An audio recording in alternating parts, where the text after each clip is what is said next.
Last time on Stardust Rhapsody, the party raided the office of the Don after finally putting him down.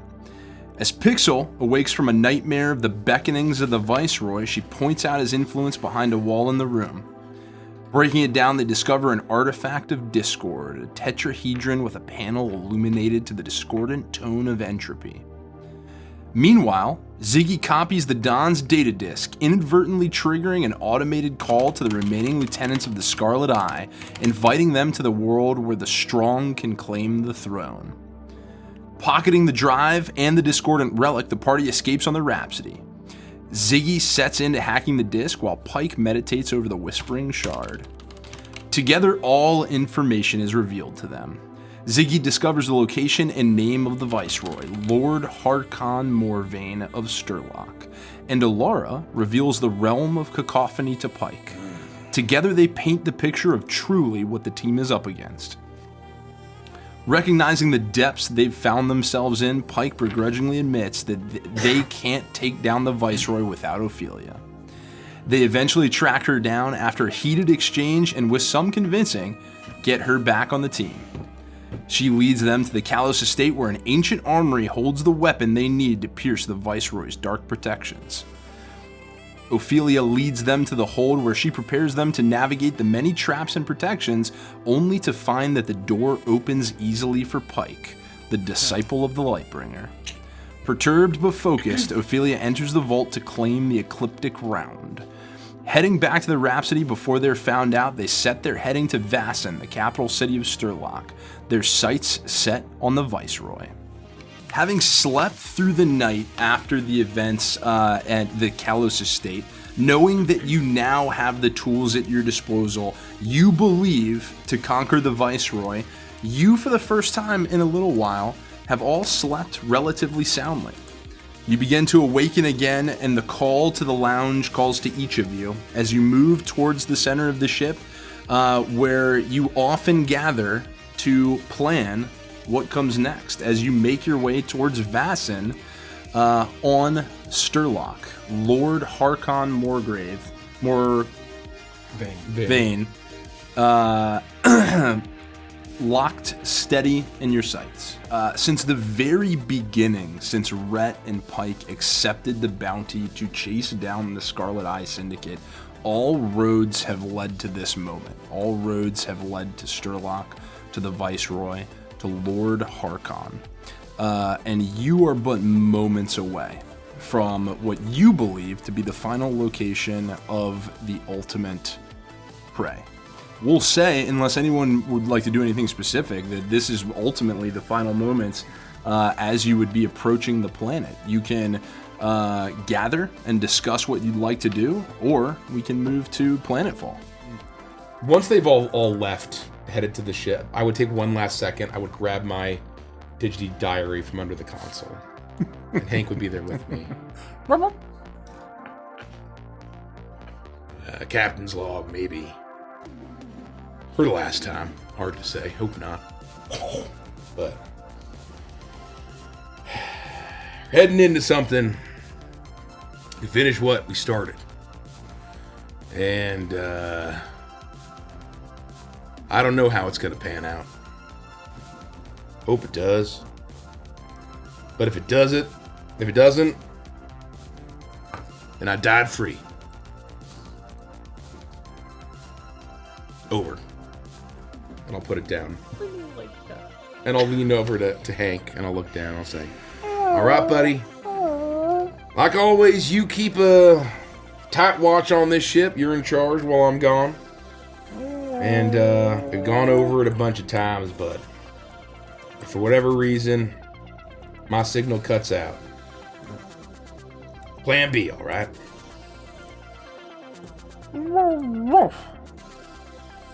Good boy. I'll give him a scratch.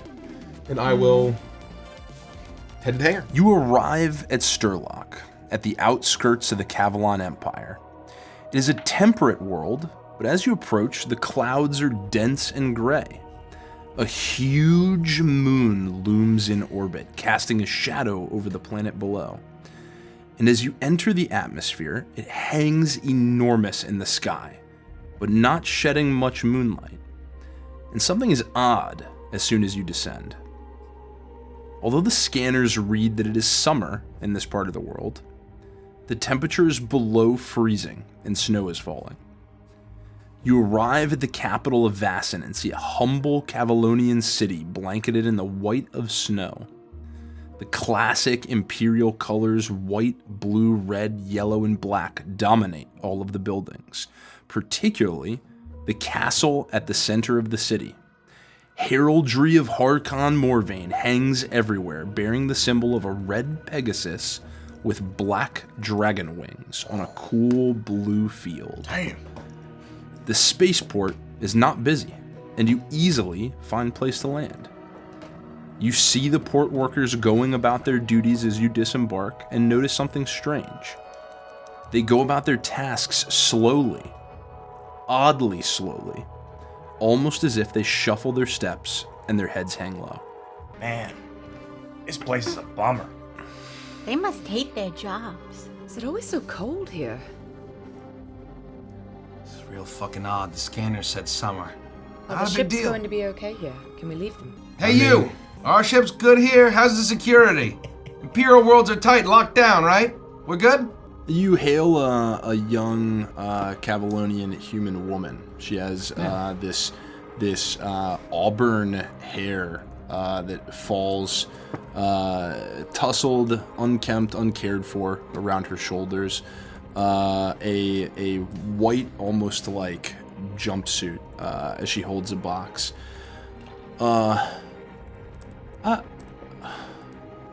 Who are you? No, we just landed. We gave you our signal and all that shit, right? We're registered. We're all good. Registered? Yeah, he took care of it. We're all good. Keep an eye on the ships, all right? And I'll take out my billfold, and I'll take out some cash, and I'll put it in her hand. Take extra close watch of these.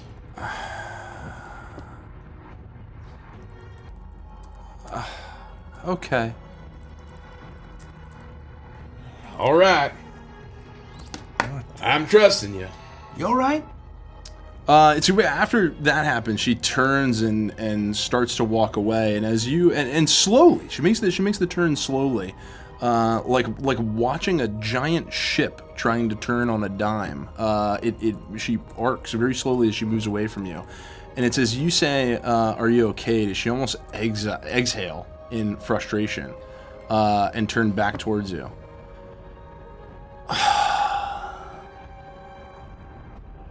Yes. Okay. Get away from this fucking depressing worker. Oh my god. Well, this is gonna sound weird given the weirdness of the situation, but I actually don't think anybody here has the drive to steal our ships. I mean, look at them. I was gonna say, it's What's probably wrong with them? Beats the hell out of me. Does anyone have any ideas of where to start? Well, if it were up to me, I'd say we fan out, talk to some people, see what information we can get. Meet back up.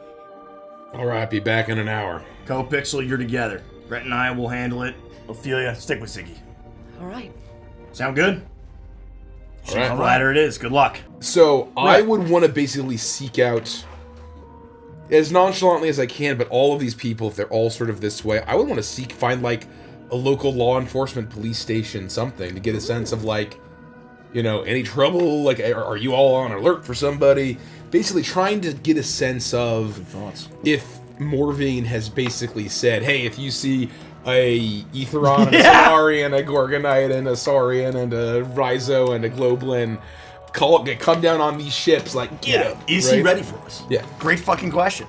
You walk through the snowy streets of Vassin, and it doesn't take long before you find a white building, and they have these kind of like will look almost like energy pipings just attached to the side that kind of look like what is actually routing power to these buildings. Not tucked away or built within them, but actually just kind of on display on the outside. An emblem shown on the front that looks kind of like a 8-pointed star. It is reflects the fact that this is a law enforcement building, and you could go in.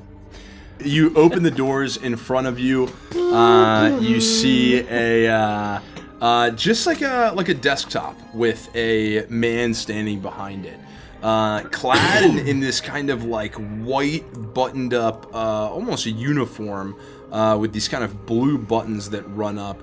A hat tucked around with a brim, with just that same emblem in gold on the bridge of it, standing right behind the desk. He's like elbow down, head on his hand. He doesn't stand at attention, doesn't respond to you walking in. Barely looks official in the slightest, except for the fact that he's wearing a uniform and sports a badge. Otherwise, he just kind of looks gazingly off into the sky as you approach. He doesn't even respond to you walking up. Good evening. Well, hello there. How about this weather? How about it? It's unseasonably cold. I mean, you see the snow, right? Like, is that normal this time of year? He leans over to the side and looks out. Oh yeah, it is snowing. What the hell? Otherwise, things peaceful on this world. We're new here, and so I just figure, as a former officer myself, so to speak. Oh, I always like to stop by and just, shoot the shit. A former officer? Are you in the system? No, not Cavalon. Private military. Yeah. But yeah. veteran. I appreciate your service. Oh. Yeah. Listen, as, new people here, tourists, if you want to call us that, what's the lord of this place do normally? Is he around here? If we wanted to see him, would we have the pleasure of being graced with his presence? Lord Morvain? Yeah, that's the one. No. He only comes down for, like, really important stuff. Maybe once a month. I don't remember the last time. So he's not here now. I don't know. Did you knock on his house? No, we didn't think to try that. He's not on world usually. You're quickly getting the sense that the denizens of this city really seem disinterested in dealing with outsiders. And you find that the longer you go through the conversation, the harder it is to keep their attention or get information out of them. As the conversation goes on, I think that, like, we would be sort of, if, like, descriptions were given, and he was really caring about stopping us, yeah, he would have maybe noticed, or even asked a question. So, instead, I'm just gonna say, well, back to it then, huh? And I'll just, like, turn. I won't even wait for a response, because how this guy is. And I want to just look around to see if there's any wanted posters or anything that I can see. And if I feel like there's just no sense of urgency or emergency in this town, then I'd be ready to leave. Yeah, you look around. It's easy to surveil. I mean, there are people sitting behind him in the same that same kind of garb, the same outfit, the white uniform with the star, that 8-pointed star. They seem to be sitting in front of monitors, looking towards. You would think looking towards either doing paperwork, hunting people down, on the alert for criminals, but everything seems to just be, the effective screensavers have taken over. Not a single one of them seems interested in doing their job. High alert is the exact opposite of what this looks like. They must all really like tropical fish. I turn. I think we can get out of here. Yeah, the second we get outside, I'll turn to Red, the door closed behind us, and I'll say, I think I was fucking clueless. Everybody's fucking clueless. I mean, that's good news for us, but what the fuck is he doing? Now let's find this manor. I'm gonna ask around. It's extremely easy to search. find. You saw it as you landed. When you stood at the landing base, the airstrip. There's very clearly at the center of the town, there is a large manor that bears the heraldry of Lord Morgrave. Okay. I don't even have to ask. I might even be able to just find it on the grid board. It's one of those holy shit, it's right over there moments. Okay. Yeah. So you're having this conversation. You're walking through those that thick snow covered street. The just brief glimpses of neon pierce this gray clouded drudgery as you move past these otherwise just white buildings. Every now and again catching a glimpse of the monocolored roofs here and there. Some kind of these cylindrical towers as they go up with steepled tops, but mostly these quaint 2-3 story built like traditional structures. As you start to arrive at what has about a probably 20-foot tall white wall that surrounds on all sides a central structure that bears that Pegasus with dragon wings emblem on a middle tower that extends from one more white building. The steeple here, that rounded top in red. And as you approach, you see on either side two Leica guards. This time in almost like a white armor, with like thigh plates hanging off the side. The similar kind of hat. You wouldn't know it obviously from what Red had seen, but similar hat in a blue, with the heraldry pinned to their chest, that Pegasus logo. Both of them sitting on either side of the gate. As the two of you approach, they start to kind of move to their feet and then seem to stumble for a moment and relax back down as you enter. Or as you approach, I'm sorry.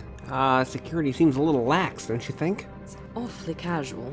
Well, should we talk to them, or should we, I don't know, just walk by and then try to sneak past one of these walls? We could do some cool espionage tactical action. I actually love that idea. All right, let's do it. Easy, no problem. We will stroll by, looking very casual, whistling as we go, and then make our way around. If there's a place where, as we are circling, there's a vantage point where we can not be seen by any guards, I would be looking to Ophelia to be the. Excuse me. Bless you. To be the skilled agent that she is. You walk past these guards, and the first for a moment will just go, "Are you supposed to?" Forget about it. As he'll be once again disinterested with either of you walking around, as you go to scale the wall and move inside of the manor. You fire the ascension gun. It hooks around the top. You take a section of it and you attach it to Ziggy's person, and you hold on as the whole thing rockets you up to the top of the wall. You mount over it very easily. You hook to the other side and you rappel down using the same. I would like means. actually at the top before please, we rappel yeah. down. I just kind of want to take a look and scan the inside and see what's going on in there. You look around. It's not currently snowfall right now, but the ground is covered. It's very cold. You don't know when the last snowfall was, but you look around and you see the kind of like inner courtyard just surrounding this building. It's not like extremely massive. It's not a crazy lavish kind of thing. But it is this white building with a central pillar that rises to the top that bears that heraldry. And around it, probably the first thing you would notice is there are no footsteps that lead inside, fallen into the snow. It doesn't look, I mean, you don't know when the last time it snowed was. It's possible it was covered up if somebody's come or gone in some way. But that would be the first thing that stands out to you, is at least with the information you have at hand, it doesn't seem like it. All right. It's pretty quiet in here. Do you want to keep going? Yeah, I mean, do you think that we can make it from here to there without leaving footprints? I mean, it might be pretty obvious. Honestly, based on the guards, I don't think that they're going to notice or care. All right, let's give it a go. Okay. So I'll rappel us down and unhook. Would I be able to check for any sort of like... I guess, can I tell if the door is locked? You can try it. I'll You can try try the door. I'm going to very gingerly try the lock. I'm not going to like jostle it around, but I'll try however it opens. You try the door. You go to put your hand on it. It's against the white wall of this manor. It's a large red door. That you go and you try the handle and you see if you can enter, if it's locked. But it bears no resistance as you pull it down and you push it open. I don't think anyone's here. Do you think it's worth going in? If there was like a terminal or something, maybe I could find some information. But if he's not really living here, then I don't think there's much use of staying. It feels a bit like a facade, like it's been propped up almost to show that it exists. At this point, I'm giving Ophelia looks like there's nothing in here. Look at this. It's for show. This place should be pristine. There should be much more life here. What do the guards even think they're protecting? No one's ever been here. They seem half out of it. I don't know what they think they're doing. What a waste. Are you hungry? Maybe a little. Let's go find let's go to the sheep's platter. We'll grab a bite. Sounds good, Six. You make your way to the sheep's bladder. Now we go to the leather daddy. Oh God. Say that so. Pixel & Co. All right. Well, look, I thought it was the leatherworking shop, but I think it might be a sex shop. This is the most depressing sex shop I've ever seen in my life. Within this shop, lining the walls, you see various leather outfits and accoutrements. Okay. Behind the counter, towards the back. Killer, this actually looks pretty fucking metal. I Nice. think we picked the best place. You see a man wearing a black leather driving cap and a black leather vest. Nice. And he's a portly fellow with a majestic mustache and thick dark hair over his lip and a tightly shaved 5 o'clock shadow underneath. And that's what you say. Hey, what's up? Oh, hey, how you doing?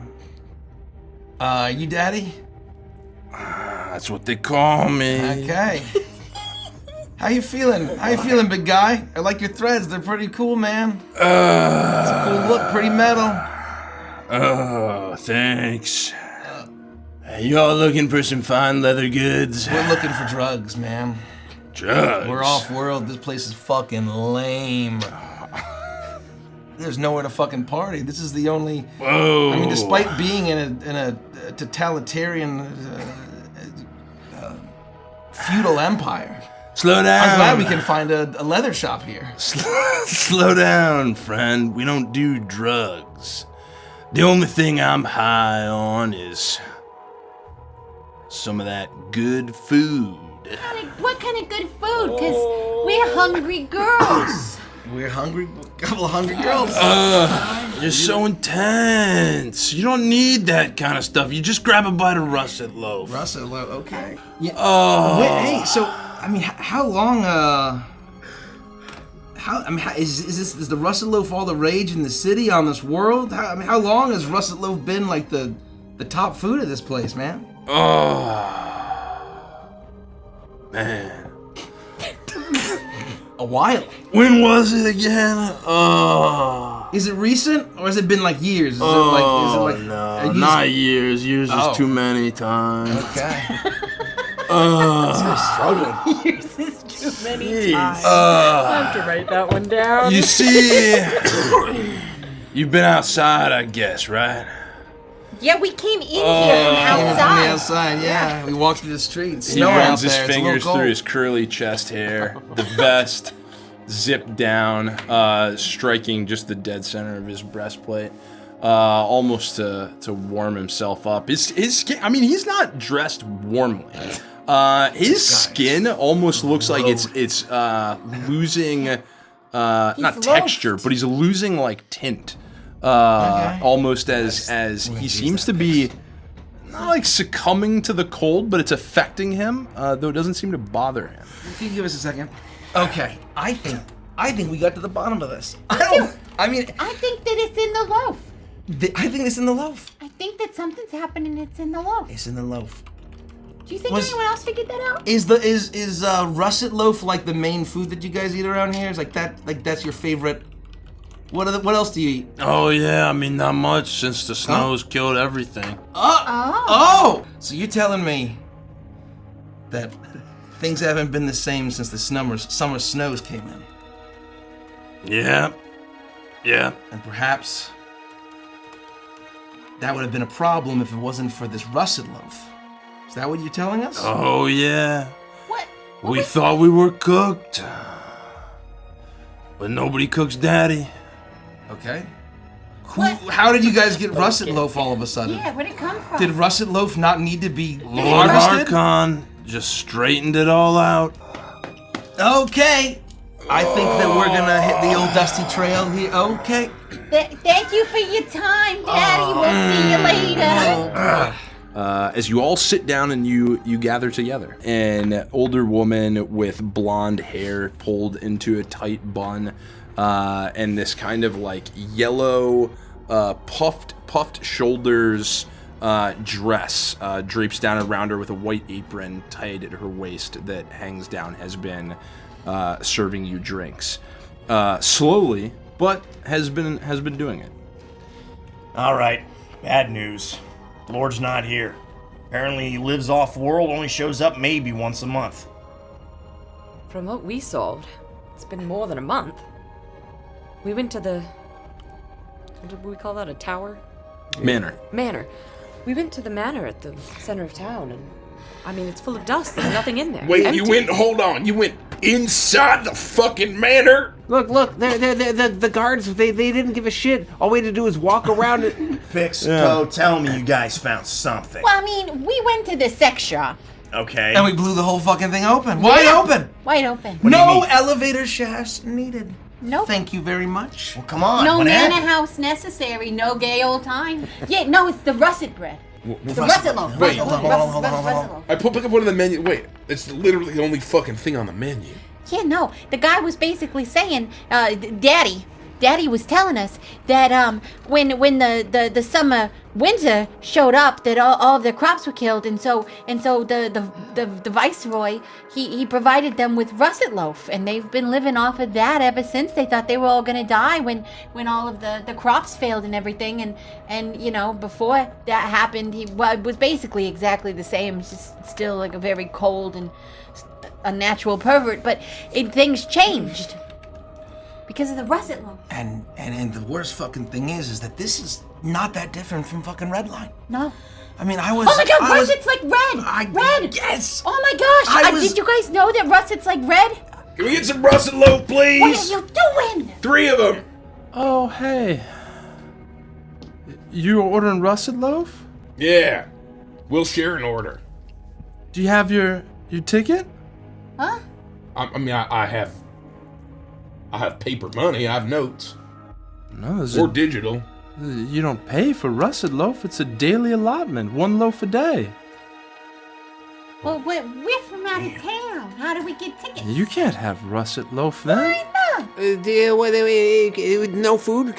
We can eat something. Can we order food though? We can Eat have some something food. on another city, maybe.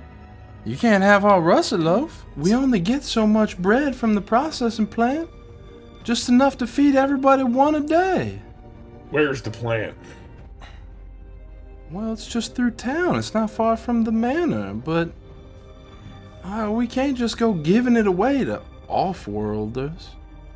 Man, things are worse here than we thought. I'm not from around here. Have you had your russet loaf today? No, I haven't had my own russet loaf, not yet today. But I can't wait. The scrumptious taste of that bread as it hits my lips. Oh, and it just takes everything away. Oh, hunger and pain. Oh, I could eat russet loaf all day. And does it usually sate the hunger? Yeah, I mean, until it comes back. Oh. Does it per chance come back more intense? Oh, gosh. A bit stronger? You get more hungry for a loaf? Oh, yeah. Oh, nothing hits like a russet loaf after you've had the first one. You're chasing that food. You're chasing You're chasing that feeling of that first russet loaf. Man, you're chasing the cosmic dragon of russet loaf, huh? Wow. We gotta get to that processing plant. Yeah. We need to figure out what they're fucking putting in the shit. I think we know. But we'll learn more. We'll learn the fucking source. Maybe we can just shut it down. You begin to make your way out of the sheep's bladder, and it's as you're in the threshold, you hear a small commotion from the bar. You hear, are you gonna finish that?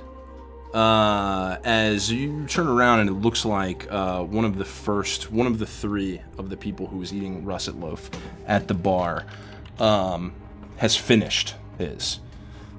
Come on, I'm so hungry. Let me have some of yours. No, absolutely not. No, you're gonna finish mine. Please. Oh, and he reaches over, this first guy reaches over and tries to take it from him. And they break out into this small, strengthless scuffle. And almost this like weak limbed but strangely fierce exchange of trying to get this last bit of loaf from them, until you see Willia on the other side of the bar, and this is the fastest you've seen someone move yet, almost lunges over the bar top to tackle the remaining bit of russet loaf. Oh, I haven't had mine yet today. And she'll dive forward, and she snatches it from in between the two of them until she lands on the floor, and she immediately starts eating into it. Okay, now we're fucking getting somewhere. They're all junkies. Damn fucking right. Fuck! There is a little bit of fucking energy left in this shithole of a world. That would just make me want to like get to this place faster. Yeah. Let's pick up the pace. We fucking hustle. Totally agree. You enter the russet loaf processing facility and see an elaborate factory setup with moving conveyor belts and high-rising walkways throughout the space. You see workers working slowly but methodically at creating the russet loaves, boxing, transporting, and storing them. Despite how relatively sparsely populated Vassin has seemed, this is a crowded building with a suspiciously high number of Cavalon citizens devoting to producing this foodstuff. Pike and I'll do the questioning. Ophelia, you're on Overwatch. Ziggy, look for systems. On it. I'll run to the upper level. I'll watch the door. And I think Pike and I, or at least I'm gonna just start like I'm right with walking up to these workers. I'm right with you. And being like, what are you making? How does this work? What do you mean? We're just making russet loaf. Well, I'm not stealing it, I promise. I want to look closer to this guy's eyes while Red's questioning him. Does it look like he's under the same effects, or does he seem to be a little bit more coherent? His brown eyes slightly dilated. Does he seem to be under the same effects? With a quick scan of the room and talking to this person directly, in the facility with the people who are making it, it seems more pronounced. Yeah, these guys are definitely under the effects. So what are the ingredients? Where do you store it? Show me. You better start talking. Production starts there, and we store there. We mix the. Mix the what?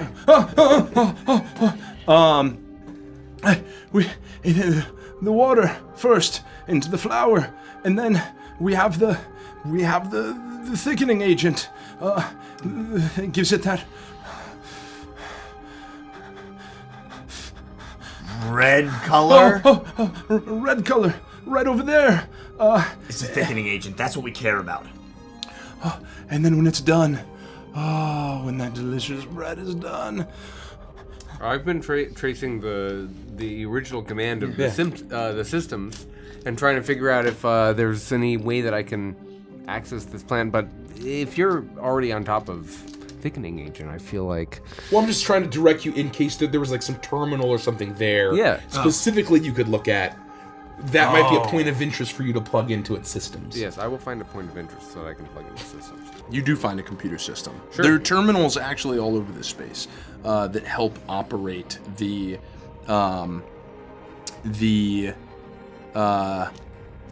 all the machinery around. You plug into one, and you're able to access the systems instantly. Jeez, even their security systems are lazy. They crack open at your behest, at your beckoning. Everything laid bare before you.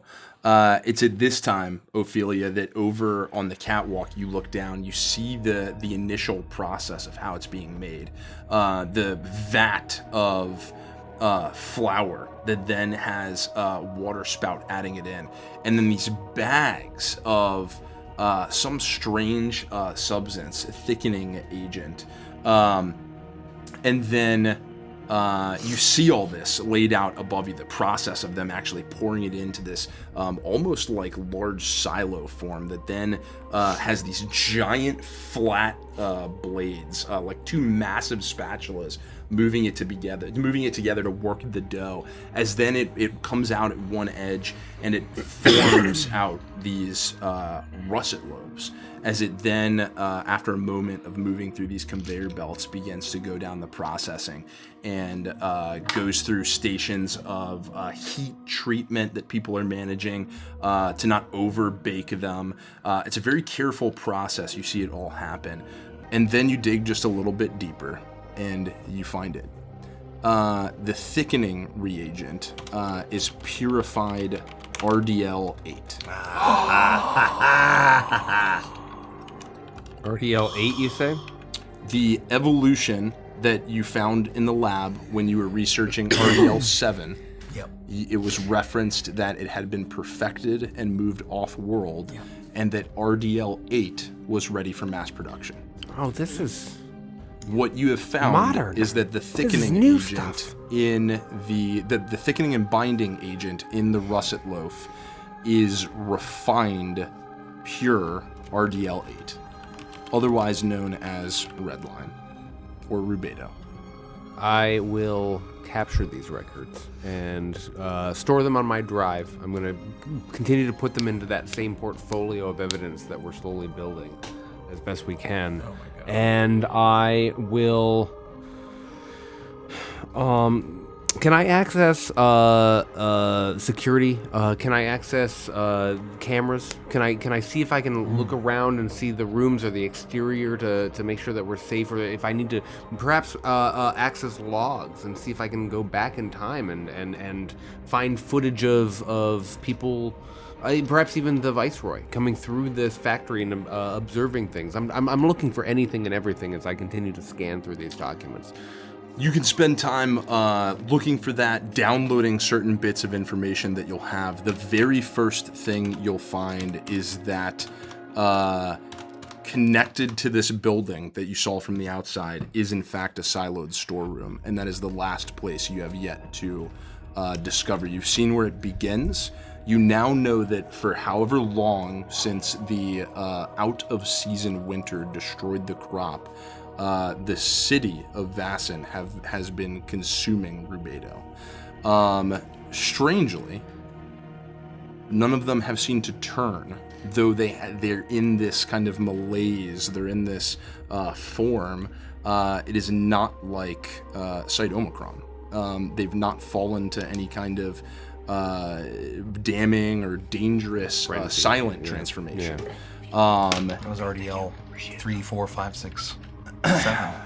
Guys! I will turn and I will race and collect everyone. Team meeting. We're here now. I was able to get all of the files that I could from the systems. The recipe details, how it's not supposed to go over a certain temperature, all of it. But most importantly, the thickening reagent. It's refined rubedo for sure. It's RDL-08. Damn it. It's the final version. This is why they didn't go crazy nutso, but it's also why they are so addicted to it and being affected the way that and acting the way that they are. It's obvious. But for what reason? What's the whole point of it? I have no idea. But there's a storeroom just through that way, and if we go there, we might be able to find out more. I mean, it's... You find one more thing in the information, Ziggy, as it starts to continue to unveil bits and pieces to you. The output of this processing plant, the city consumes 5,000 loaves a day. The processing plant generates 60,000 loaves a day. Whoa! That's a problem! That math ain't mathin'! That's not good. That's a lot of loaves. That math not mathin'! I'm sorry, loaves. It was. I mean, it's been That's a lot of 3 loaves. months. Maybe. Oh my god. Since Omicron, 2-3 months. And a surplus of 55K a day? They're rationing it. Everyone we've talked to has been talking about how limited the bread is, but with how much I'm seeing them produce and how much I'm seeing them consume and distribute across the city, it doesn't match up. It doesn't make any sense. Then let's get back there and start fucking see if the rest of it's back there, right? Yeah. Come on! As you enter the storeroom, it is even colder than the rest of the factory, as if entering a freezer meat locker. Nice. It's especially dark. bread. Within, there are 6 storeroom workers loading this tall silo-shaped structure with thousands of crates of russet loaf, each marked for shipment to different worlds within the Cavalon Empire. Fuck. And as you see these workers, they are moving even slower than the rest, and they are hunched even more than usual. Then, as they walk into the light, you realize something is terribly off. In the chest of each of the workers, all of whom would have the easiest access to sneaking extra portions of russet loaf, is a perfectly circular black hole that pulses with shadow. What the fuck, man? What the fuck? Holy hell. Guys, they're shipping it off-world. And it's been months, like you said. This isn't good. We gotta tear this down. We gotta destroy all this. You! And I'm just gonna walk up to the closest one. What the fuck is this? And I'm gonna point at his chest and see if he has an explanation.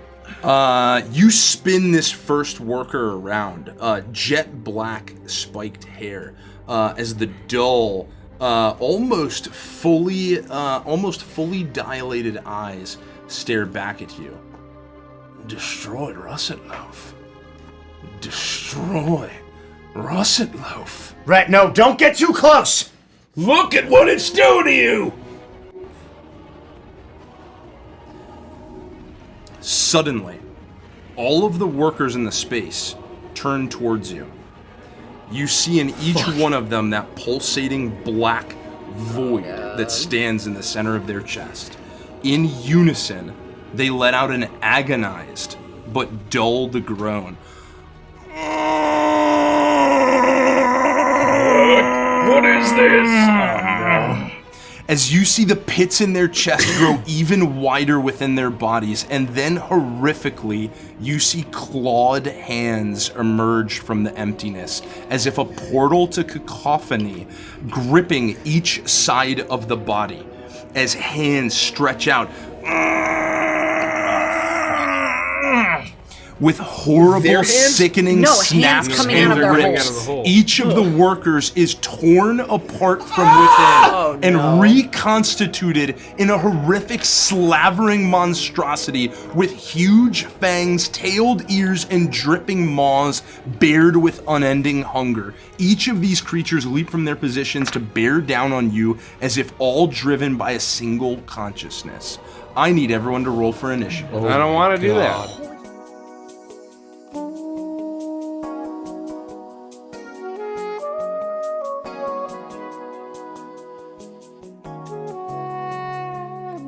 I think that's what he's doing. Or if this is the fucking end state of this. Making an army. That's what I mean. It's people. They eat the bread and then they get ripped apart. And they get turned into demons. They're embryos. Thank God 2 of them fell apart before we had to engage with them. Where the fuck is he? So, before we get to that, so all of these people that have been eating the bread for like months have the potential of being portals now? If they eat too much, that's why they're rationing it. They're biding their time. They're biding their time, or they're trying to turn this world into fucking cattle so they can feast and drain and consume Not just their this essence world. for weeks, months, years maybe. Lots of worlds. Look around. This is going all over the galaxy. How the fuck did they get all of these Cavalon worlds to agree to take this weird fucking bread? We gotta destroy this. Those guards may be back any fucking minute. I will pull up my grid boy. I will find the nearest port, and I will R2D2. At the very least, we'll screw up the rest of the bread coming out. Yeah, and I can break the mixer. We can just start fucking blowing this shit apart. And I'm going to go up to the giant mixing machinery. Yep. Giant and I'm spinning gonna try to spatulas. get into the like control panel, right? And see if there's like machinery that I can mess with, or if I can like put together a quick like accelerator or something to like sort of inject extra energy to, so it like starts going crazy and like shorts out or just breaks because it basically goes too fast. But Yeah, you that's would fine. be able to we take our time. jerry-rig an accelerator. You know that anything that moves in this fashion has a stabilization unit. It has a throttling on the speed so that it never spins fast enough where it will throw the actual bowl off its rocker. And if it does, if it ever goes too fast, it begins to throw force around either side, and it could tumble and dismantle the whole thing, cascading it all throughout the room. Okay, we should get all of the workers out of here. Hey, everybody! The shift is over early because we met our quota, and everything's great and fine. You can go down to the sheep's platter for an extra loaf of russet loaf. Extra loaf, you say? Ooh, extra loaf. In short work, you have cleared the room. You have 3 minutes until you believe some combination of the ovens will explode, and the rotating dough working machine has been spinning up faster and faster and faster. It's starting to wobble back and forth as the spatulas rotate ever faster, as you think you have mere moments before it tilts off its axis and cascades through the room. Nice work. I'm gonna admire it from outside the building. I'll see you guys out there. Everything that you've done starts to erupt in the room as you race out. Out of that front gate, you hear that large mixing machine as it so ferociously tilts off. The axis breaks as this giant dome of metal cascades and rackets through the whole room, knocking ovens, unhooking piping, and that sets off the cascade of explosions. As you race out, behind you, you see almost pillars of flame bursting out of the windows from the ceiling And like as smokestacks, maybe. shrapnel arcs through the air as flaming pieces of the processing plant arc all throughout the sky. The only burning light that illuminates this dreary, cloud-covered section of city. As behind you, you have blasted the processing plant to ruin. With a rumbling boom, the entirety of the russet loaf processing plant goes up in an enormous explosion, sending fragments of charred wreckage scattering in every direction. Crowds in the street flee to their homes and away from the town center. And amidst the chaos, you realize that you have destroyed nearly all of the remaining supply of rubedo and its derivatives. Hell yeah. Oh, Nice work. by the gods of Agathos, that smells good. Ophelia, this is how we do things. Sloppy, off the top of the deck, right? Yeah. And we're getting it fucking done. Whatever it takes. It's not what I'm used to, but I have to admit, it's pretty fun. Rip and tear. Smash and crash. Where the fuck is he, though? A moment of celebration, executed too soon. Uh-oh. As you look over at Pixel. Oh, no. No! As you witness the chaos around you, a sudden darkness falls over Sturlock. Pixel, the streets of Vassin leave you and are swallowed in gloom as a howling wind rages around you with flurries of snow that stink of rot. And then the world itself leaves you behind, and you're standing in a room of metal, stone, and bizarre fiendish technology. The discordant creature that was once Lord Harkon Morvain sits on a throne of hellish iron. His human-like facade is gone, and his true, awful, monstrous face stares at you with scarlet eyes, the first time you've actually seen them in your vision. His raspy voice fills the room. As I bid you have come to me, you have come to the end and the beginning. You turn from me, but you do not understand. The darkness within you is infinite, and the appetite to fill it is even more so. I am nothing more than an appetite made manifest. I am the pit, the emptiness, the void within you. It is time for you to accept that.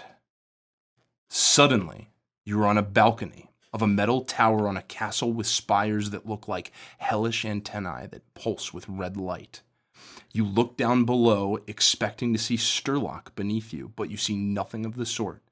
And then you realize the landscape at the base of the tower is rocky and pockmarked like the surface of the moon. Then you see Sturlock.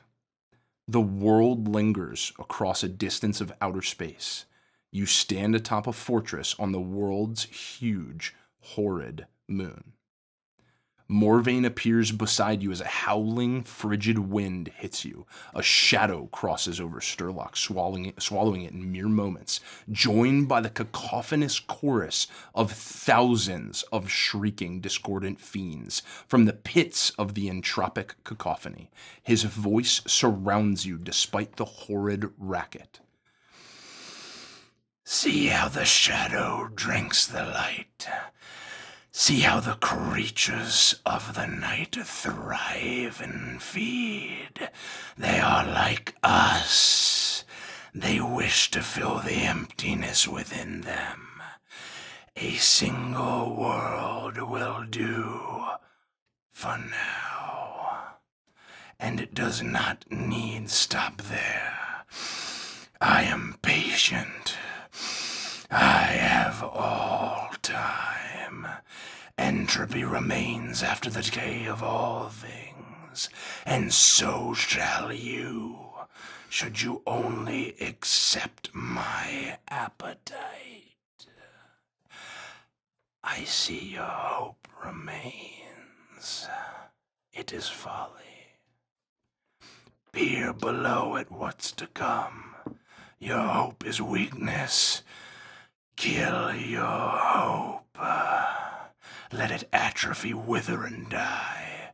Abandon it and drink deep. Feast. Take what others have and you do not. What you covet shall be yours. Immediately, your senses return. You're surrounded by your friends and the citizens of the Catalan Empire. Bix, are you okay? As the darkness grows deeper, more oppressive, you are filled with the horrifying realization that Lord Harkon Morvain is not on world or any other world. His personal fortress is on the moon above you. Bix, are you okay? Speak to me, look at me. Bix, come on. He's not here.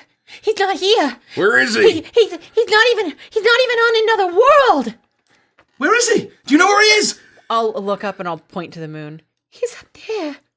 He's on the freaking moon. What the hell? He's got a fortress there, and he wants to destroy. And I look down at the ground. We gotta get off of this place.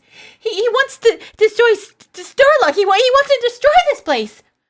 How you doing? You feel all right? How do you feel? Are you okay? I don't know. He said all kinds of things to me, and You look okay. I'm. Do you feel a connection? Do you feel him up there? Do I? You do. Yes, I do.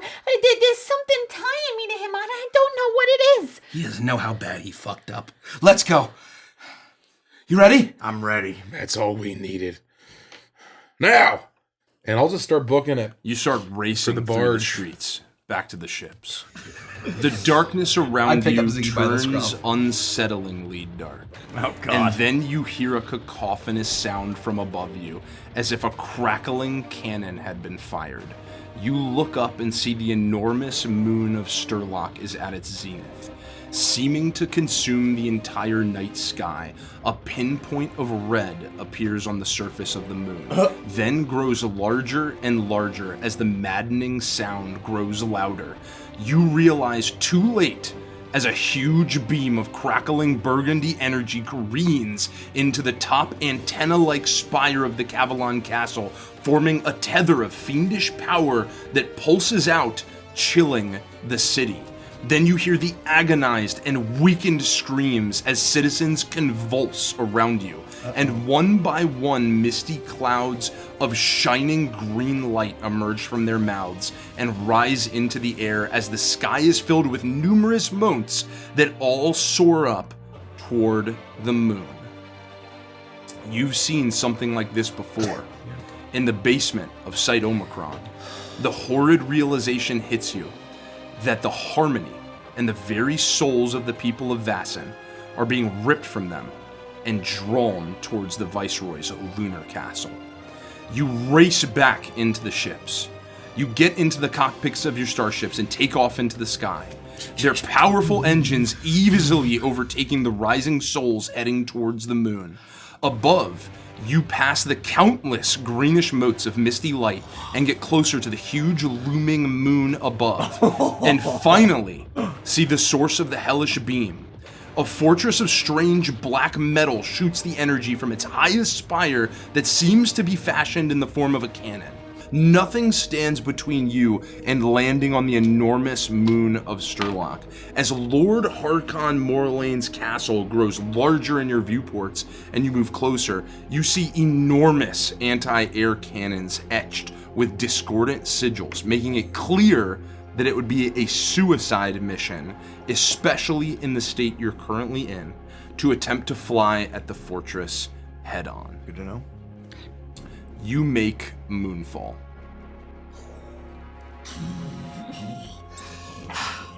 Okay. Take him down easy, all right? Okay. This is gonna suck. We can make it there fast, right? Taking the ether, we won't get poisoned. Oh God, this is gonna suck. You rush towards the entropic castle of black and red metal, humming with the power of cacophony. The air is freezing and it stinks of decay as ash and snow swirl around you. Above you, a veritable swarm of misty green harmonious souls fly toward the highest tower. Then a figure steps out onto the highest balcony of the tower.